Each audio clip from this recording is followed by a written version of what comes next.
I am not against the death penalty. I just think we fuck things up so much that what is the point?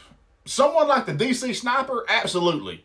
But unless it's 1,000,000% that the person is guilty, I think it's a bad thing. Plus all the appeals the taxpayers pay for and the family of the victims being drug along. Just put them in jail. But even then, they still might not be guilty.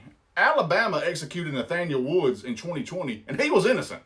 And there's more than one innocent person sitting on death row right now. And one of them, Alabama, is arguing for the right to execute him even though there is proof he is innocent. This is Christopher Barber. He was convicted of the rape and murder of Thelma Roberts in 1992 in Montgomery and has been on death row ever since.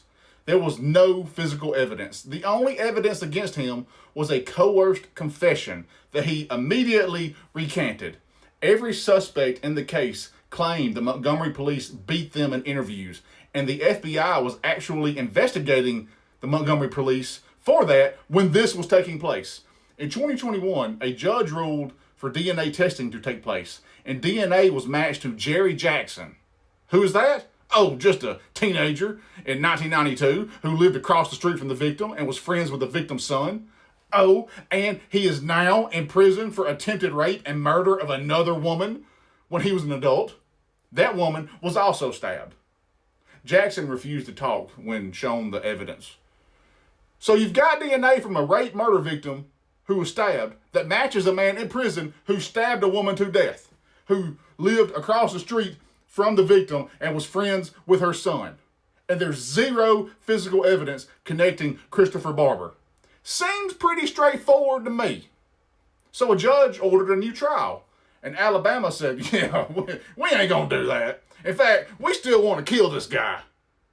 The state has appealed and asked for extensions and has delayed and said they'll take it all the way to the Supreme Court if needed. The man is innocent. There's DNA proving who committed the murder. And Alabama is saying, nah, we're still gonna kill this fella. So is it really about justice? Or does the state's inability to acknowledge they were wrong override their quest for actual justice? And that's why, while I'm not against the death penalty, I ain't for this kind of shit either. This ain't justice. It's hubris. And nobody benefits.